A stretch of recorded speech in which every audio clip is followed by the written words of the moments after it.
The pressure at Mesa Vista dropped to zero at 9:17 on a Saturday morning. I know the exact minute because water systems are less interested in interpretation than homeowners associations are. A pressure transmitter does not care about curb appeal.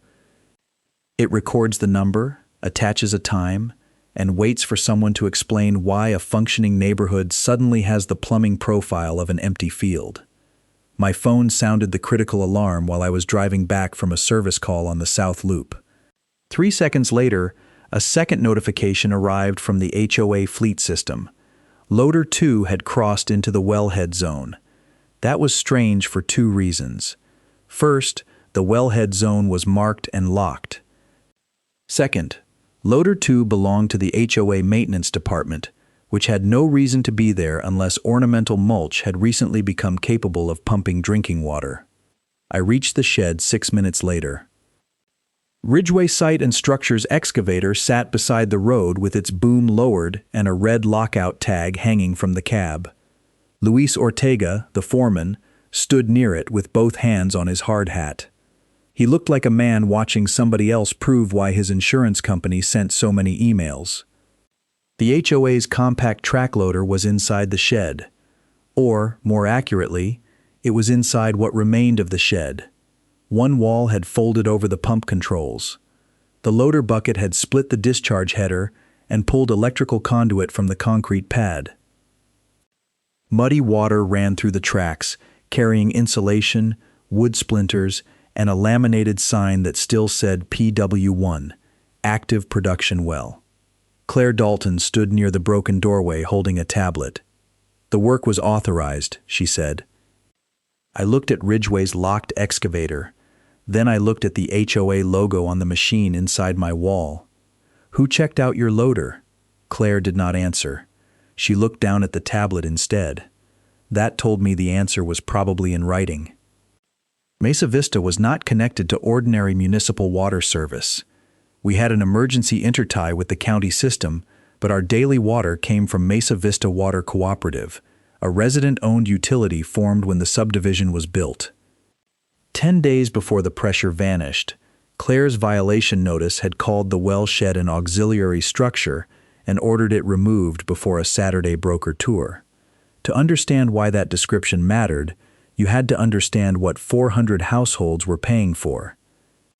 Every household received a bill showing gallons, a base charge, and a reserve contribution.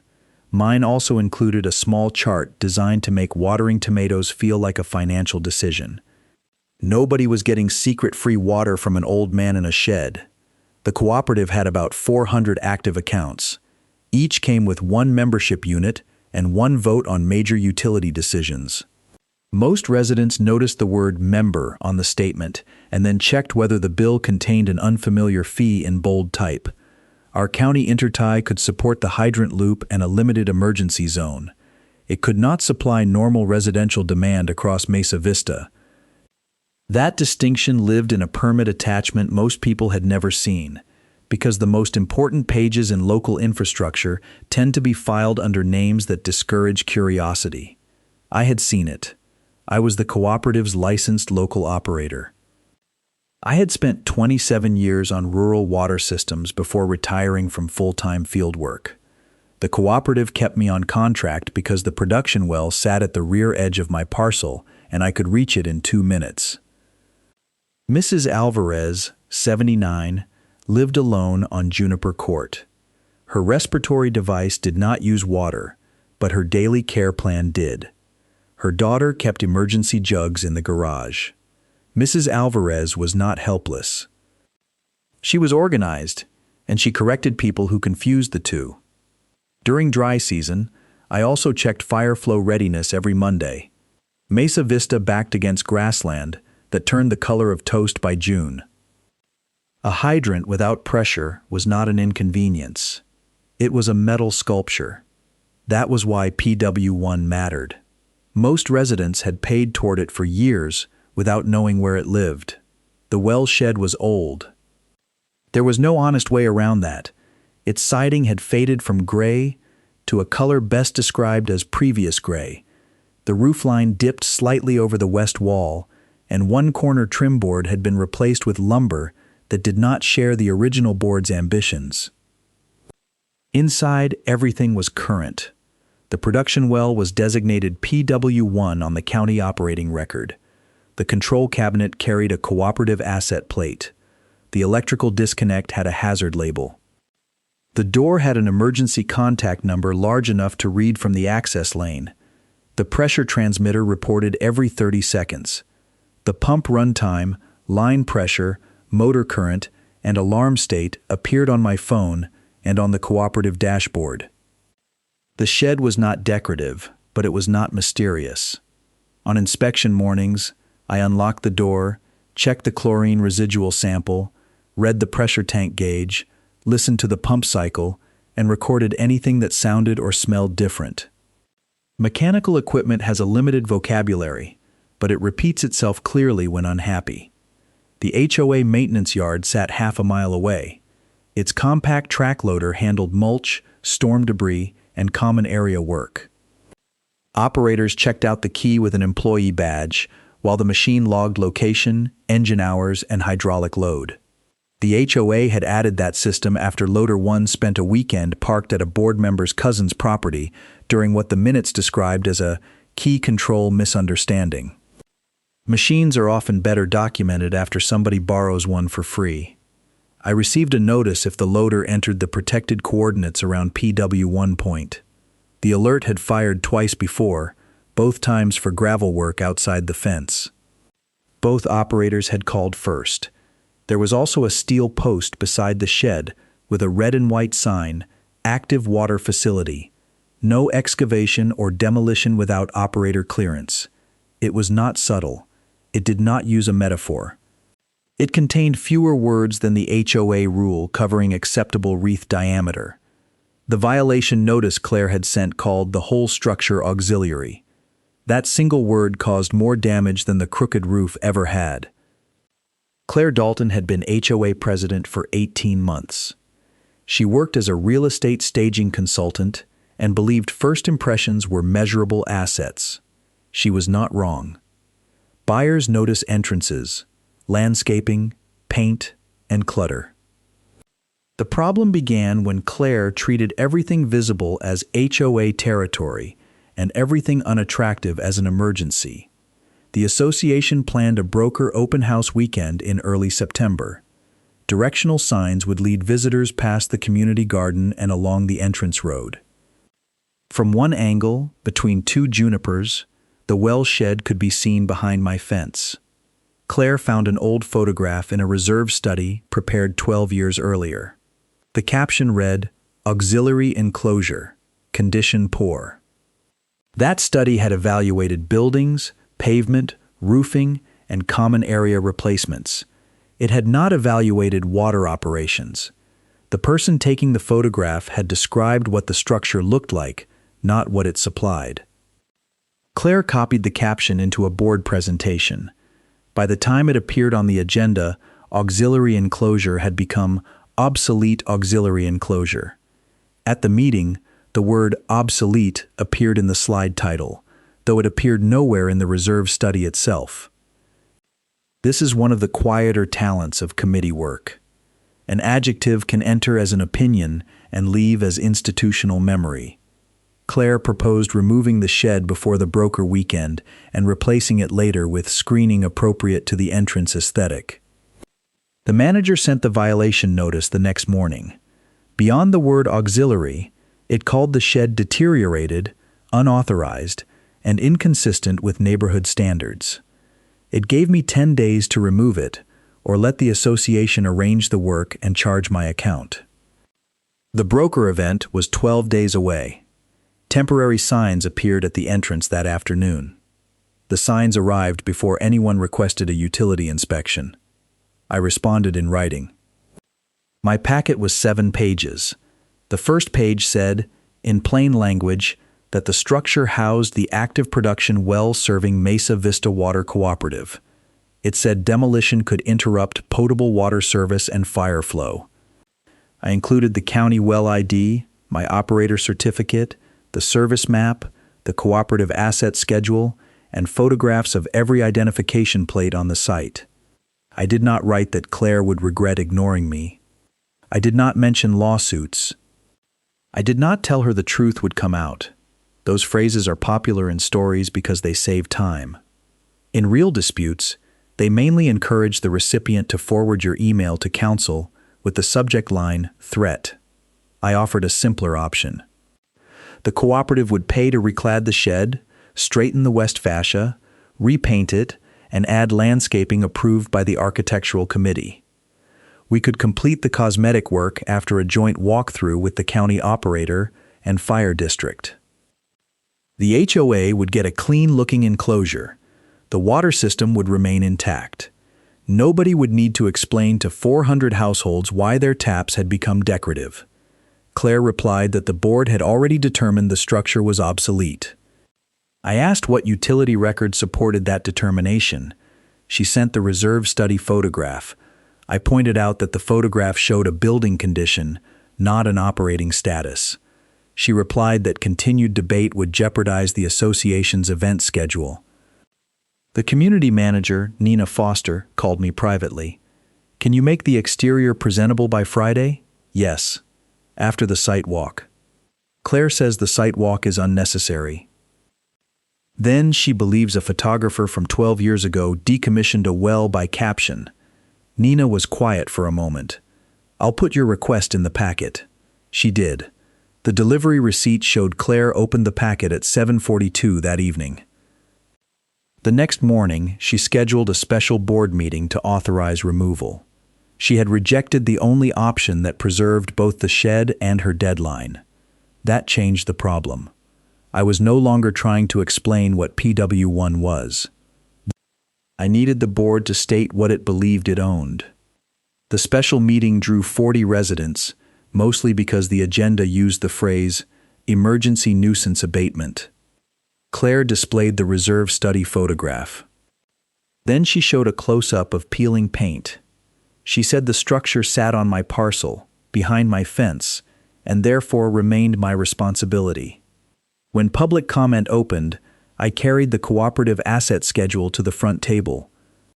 "Before you authorize removal," I said, "please identify the owner of each item you intend to remove." Claire looked at the list. "The shed is on your property. The enclosure is. What about PW1, the controls, the telemetry unit, and the distribution header?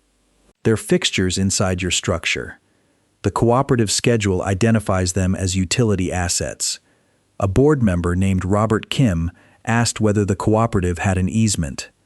We have an operating access agreement and a recorded utility strip, I said. That's why I requested the site walk. Claire said the association was not debating water company governance. It was removing a deteriorated private structure. Then put that distinction in the resolution, I said. Nina looked up from her laptop. Claire did too. I proposed language requiring the board to identify the abandoned assets, their owner, and any affected cooperative interest. Claire rejected my wording and dictated her own. The final resolution said the shed and all contents were Owen Park's private property. The association had received no valid evidence of another ownership interest, and removal would not affect any other homeowner's property. The vote passed 4-1. Robert voted no. He said a water asset schedule was, at minimum, valid evidence that somebody should make a phone call. Claire said delay would reward obstruction. After the meeting, a resident asked why my monthly water statement called her account a membership account. That's how the cooperative is organized, I said. Does that matter here? It matters to the cooperative. I left it there. The board had just recorded that no other owner existed. The HOA hired Ridgeway Site and Structure. Ridgeway was not a demolition cowboy operation. It carried proper insurance, used written scopes, and employed Luis Ortega, who had spent 20 years making sure equipment met ground only after paperwork did. The original scope authorized removal of siding, roof panels, trim, and non-structural framing. It excluded the pad, conduit, piping, control cabinets, tagged equipment, and anything energized or pressurized. Ridgeway would expose the shell, stop, and wait for a utility contractor. In other words, the contractor's document was more cautious than the board's resolution. Ridgeway required owner acknowledgement, so its scope entered the meeting packet.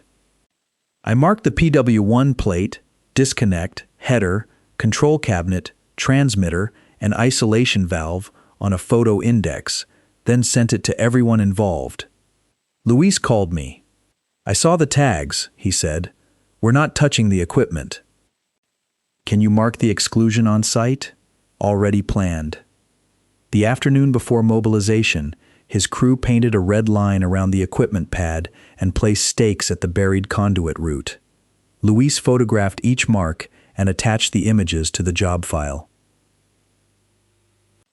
Claire arrived while they worked.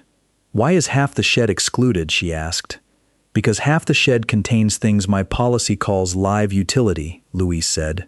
"The board certified it was abandoned. Then I need the utility owner to certify that." "The HOA is the owner authorizing the work." Luis pointed to the cooperative plate. "That plate disagrees with you.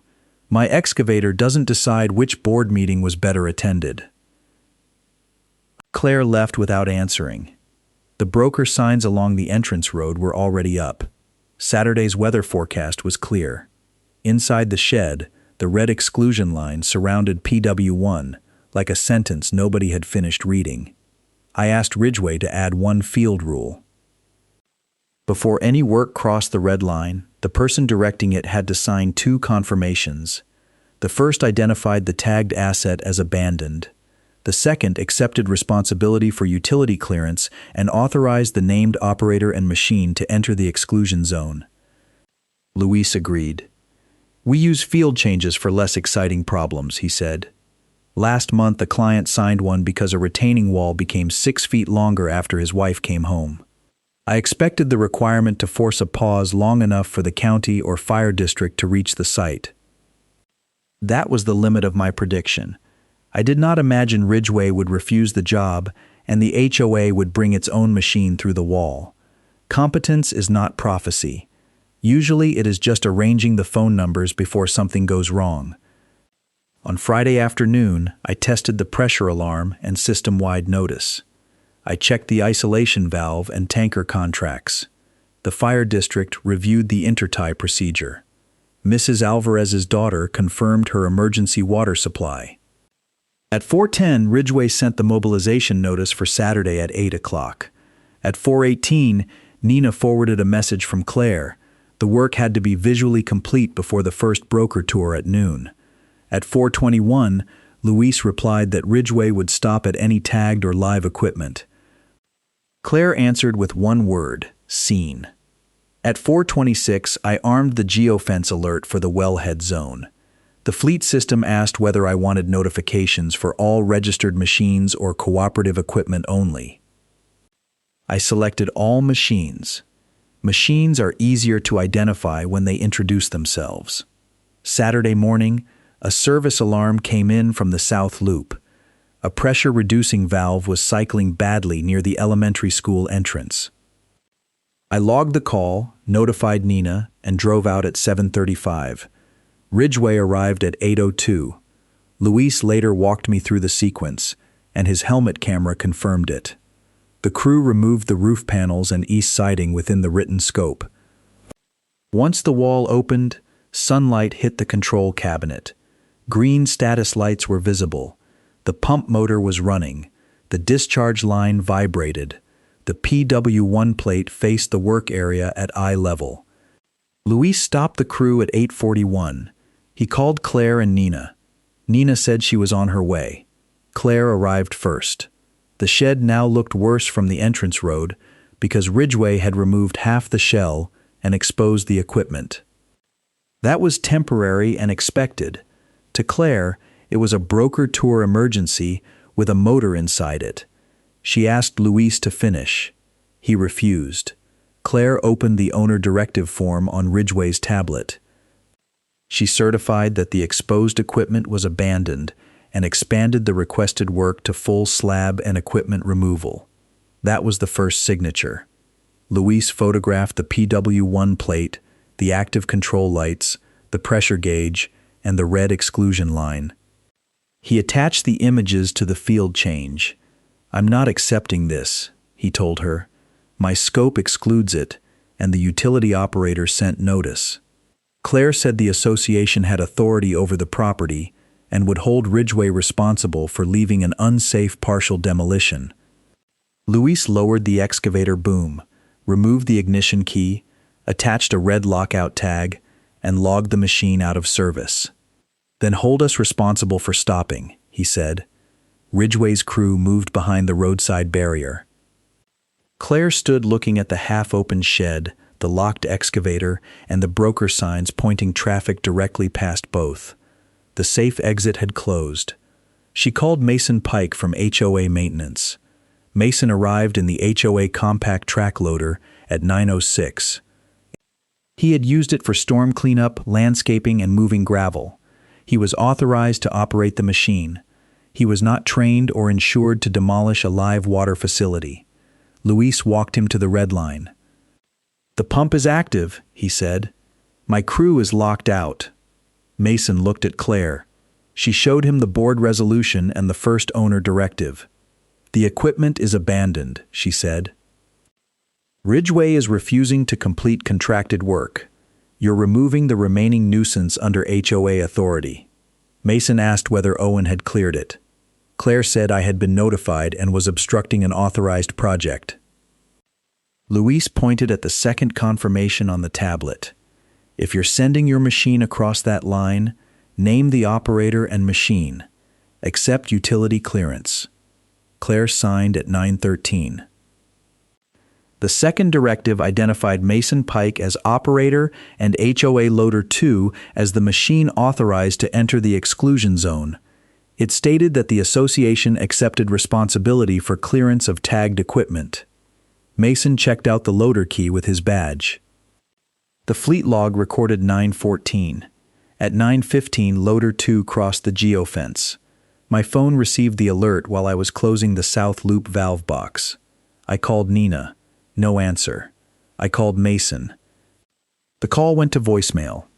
At 9:17, the loader bucket pushed through the west wall. The first contact tore conduit from the control cabinet. The second broke the discharge header beside the concrete pad. The pump lost control power. Line pressure collapsed. My critical alarm sounded. There was nothing funny about what happened next. I called the cooperative emergency number while turning back toward the well. "PW1 structural strike," I said. "Loss of control power and discharge pressure. Start system-wide no service notice. Open the fire intertie under emergency protocol. Do not pressurize the damaged header." The dispatcher repeated the instructions. That mattered. During an outage, a repeated instruction is worth more than a confident nod. I called the fire district and county environmental health. Nina answered on my third call. I told her to keep everyone outside the wellhead fence and stop the loader engine. Claire says they have authorization. The water does not care. Stop the engine. When I arrived, I shut the upstream isolation, locked out the remaining controls, and checked whether debris had entered the exposed line. Mud had reached the broken header. That meant we needed disinfection, flushing, sampling, and a boil water advisory, even after pressure returned. The inner tie opened at 9:28. It preserved pressure on the fire loop and supplied the emergency zone nearest the entrance. It could not serve the whole subdivision. The first tanker was dispatched at 9:34. We selected the clubhouse lot, the school entrance, and Juniper Court as distribution points. Cooperative volunteers called residents on the medical support list. Mrs. Alvarez answered before her daughter did. "I have my garage water," she said. "Call someone who forgot theirs." By 10 o'clock, faucets across most of Mesa Vista produced air or a thin brown sputter. The cooperative notice explained what happened, what not to drink, where water would be available, and why hydrant access had priority. I did not argue with Claire. I did not ask Mason what he had been thinking. I did not begin collecting signatures while residents were trying to flush toilets. We stabilized the wellhead, protected the fire loop, and started the temporary bypass plan. Responsibility could wait a few hours. Contamination could not. By late afternoon, temporary tanks were feeding limited pressure to 2 zones. The boil water advisory remained. Ridgeway had provided its site photographs and lockout record to the fire district. Claire issued a statement to residents. It said the association had acted after repeated non-compliance by a homeowner who failed to disclose the true nature of a private structure. It also said the contracted demolition had departed from the intended scope, and the board would investigate vendor performance. The statement created an impressive arrangement of nouns around 2 missing facts. Whose machine struck the header? Who owned the equipment inside the shed? The residents supplied a third question without being asked. When would the water return? The clubhouse became a distribution point before the board had finished deciding what to call the event. Firefighters set pallets of bottled water along one wall. Cooperative volunteers checked names, delivery needs, and medical priority households. Nobody needed a speech about community resilience.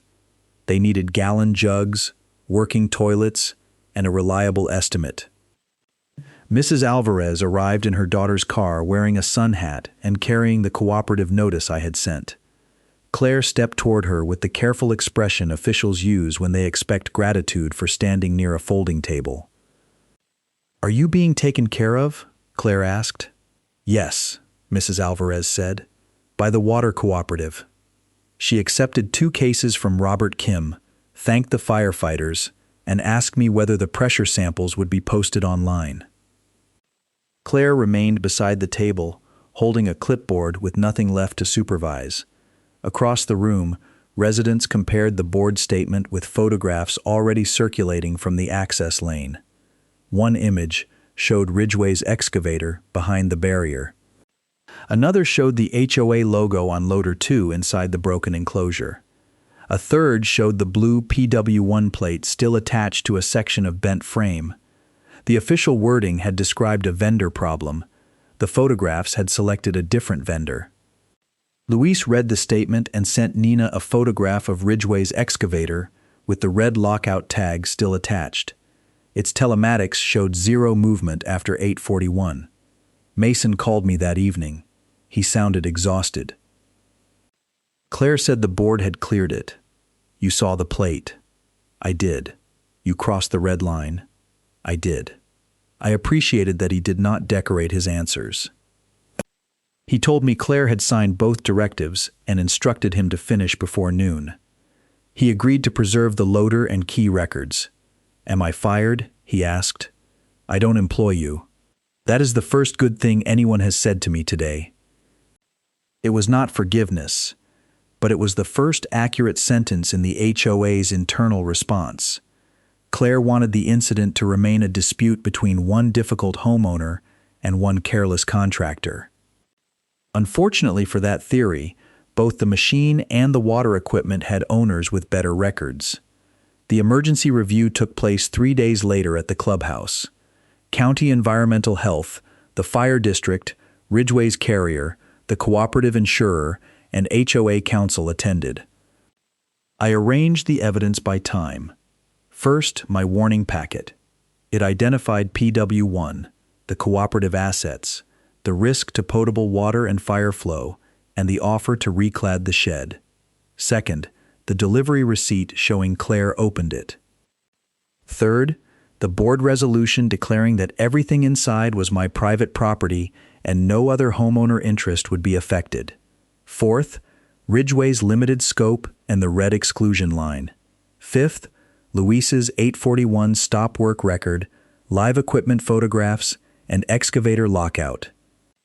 Claire's counsel asked whether Ridgeway could have caused the damage before the lockout. Luis displayed the site video. At 8:41, the wall was open and the header intact. His excavator remained 26 feet from the pad. Then came the first owner directive. Then the second. Claire had signed both. The HOA fleet log showed Mason checking out Loader 2 at 9:14. The geofence recorded entry at 9:15. Machine telematics showed forward movement and a sharp hydraulic load increase at 9:17. My pressure graph dropped at the same minute. The fire investigator placed the loader track pattern beside the marks through the wall and on the concrete pad. They matched. Ridgeway's excavator had never crossed the red line. Its key was in Luis's pocket, its engine was off, and its telematics showed the kind of afternoon usually associated with parking lots. Claire said Mason acted independently. Mason read the second directive aloud. It named him. It named Loader 2. It accepted utility clearance responsibility on behalf of the association. "Did you tell Mr. Pike to complete the removal?" HOA counsel asked. Claire said she authorized maintenance staff to secure the site. Luis looked at the photograph of a loader bucket through the wall. "That is an energetic definition of secure," he said. The contractor question ended there. The person, machine, authorization, and impact time all belonged to the HOA. That was the first reversal. Claire tried a narrower defense. "Even if HOA personnel damaged the equipment," she said, "the dispute concerned improvements on my private parcel. The association would address my claim and move forward." I placed the cooperative membership register on the table. Mesa Vista Water Cooperative did not sell water to anonymous customers. Each active household account included one membership unit. The unit carried voting rights and a proportional beneficial interest in scheduled cooperative assets. PW1, its controls, telemetry, and distribution header appeared on that schedule. The shed shell sat on my parcel. The equipment Claire ordered Mason to crush did not belong to me alone. It belonged to the cooperative. The cooperative belonged to its members. There were 403 active membership units that week. 3 covered common facilities. The remaining 400 belonged to households. Robert Kim, the board member who had voted against demolition, read the earlier resolution aloud. It said removal would not affect any other homeowner's property interest. Then he looked at the register. "We had this schedule before the vote," he said. "You had an unverified document supplied by Mr. Park," Claire replied. "The cooperative secretary authenticated it. So did the annual member disclosure, attached to every water account."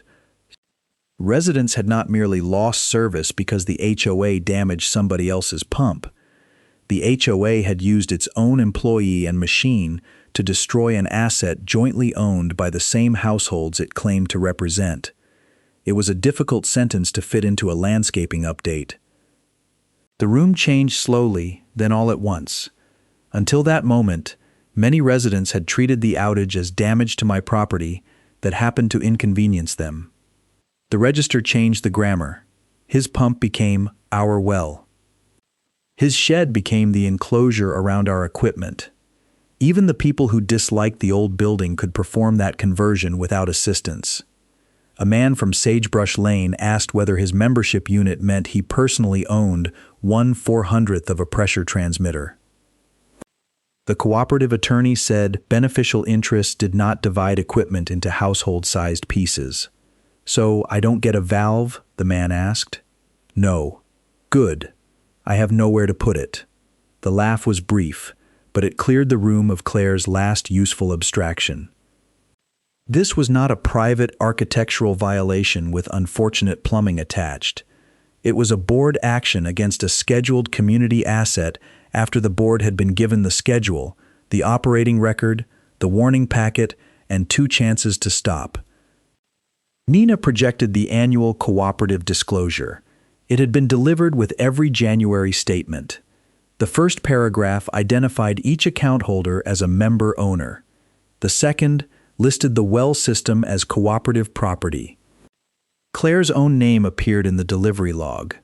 She had received the same ownership notice as everyone else. The trap did not close because I produced a secret document. It closed because the ordinary documents agreed with one another. The cooperative members voted that evening to pursue restoration costs and formal wellhead protection. They also petitioned for a recall meeting under the HOA bylaws. The number 400 stopped being a measure of inconvenience. It became the ownership count. Restoring PW1 took weeks, not one inspiring afternoon. The first 48 hours were measured in practical humiliations. Restaurants near the entrance closed. Parents drove laundry to relatives. The pool became a large blue object nobody was permitted to use for anything useful. Portable toilets appeared beside the clubhouse, which finally gave the architectural committee a structure it disliked for a defensible reason. Tanker deliveries covered essential use, while operators balanced the temporary zones. Volunteers carried water to residents who could not lift it. The fire district staged an engine near the weak end of the loop until stable pressure returned. Every operational update included a time, a test result, and the name of the person responsible for the next action. After Claire's statement, nobody had much appetite for passive verbs. The temporary bypass returned limited household pressure first. The cooperative flushed zones, disinfected the affected line, collected samples, and lifted the boil water advisory only after the county accepted the results. The production pump itself survived. The controls, header, conduit, and enclosure did not. Engineers designed a replacement header, raised electrical controls, added redundant telemetry, and specified a protected utility enclosure with removable exterior panels. The new building was not ugly. That was not a concession to Claire. Infrastructure is allowed to work and receive paint at the same time. The insurers divided responsibility from the record. Ridgeway's carrier denied operational involvement after the lockout. The cooperative insurer funded emergency response and pursued recovery. The HOA policy covered portions of the loss but disputed costs, tied to intentional work outside the contractor scope. The final allocation involved deductibles, negotiated payments, and a member-approved repayment schedule. Nobody received a giant ceremonial check. Nobody went to jail because a pressure graph looked persuasive. The consequences were slower and more useful. At the recall meeting, Claire defended the appearance program and said she had relied on board authority and staff experience. Residents asked why she rejected the joint site walk, why she signed after seeing the PW1 plate, and why the HOA machine crossed a contractor exclusion line. The recall passed. Claire lost the presidency. She did not lose her house. She remained a resident and attended later meetings from the second row, where microphones are less available and agendas look longer. Mason kept his job after a suspension, retraining, and a revised rule that no maintenance employee could accept a utility work directive from a board officer without written facilities and operator clearance. He had made a serious choice. He also preserved the record and did not invent a contractor story after the fact. Luis sent me a photograph when Ridgeway removed its lockout tag from the old excavator. "Machine cleared of all charges," he wrote. I told him the excavator had maintained an excellent defense by remaining parked. The rebuilt enclosure was finished before winter. It had reinforced walls, controlled access, ventilation, raised electrical equipment, and enough room to service the header without removing half the building. The outside used neutral siding approved by the architectural committee. The committee meeting took 11 minutes because the new board had learned that reviewing appearance was easier after confirming what a structure did. County Environmental Health established a protected wellhead zone. The fire district updated the intertie protocol. The cooperative recorded a permanent utility easement covering access, equipment ownership, structural control, and any future work within the zone. The HOA could comment on exterior color. It could not authorize demolition. That division of responsibility fit on one page. I returned to my regular checks. Pump runtime. Pressure. Residual. Alarm history. The system now sent alerts through 2 independent connections, and the fleet geofence remained active. Mrs. Alvarez visited during the reopening inspection. She studied the new enclosure and said it looked better. It does, I said. Was all this necessary to get new siding? The siding was the least expensive option from the beginning. She nodded. That sounds like an HOA project. The new sign beside the door read, PW1, Active Community Production Well. Below it, a second plate identified Mesa Vista Water Cooperative as owner and listed the operator number. No one could reasonably call the system abandoned. No one could claim the equipment belonged only to the parcel owner. No one could cross the wellhead zone without creating a record before the engine arrived. People later asked whether I had trapped Claire. I did not create the deadline, the resolution, the 2 signatures, or the decision to send Loader 2 through a marked wall. I asked everyone to identify what they believed, what they owned, and what they were authorizing. Then I put those answers where they would survive the meeting. That was the trap, if it needed a name. The old shed had too many labels for Claire to miss. The new one had exactly enough for the next board to understand.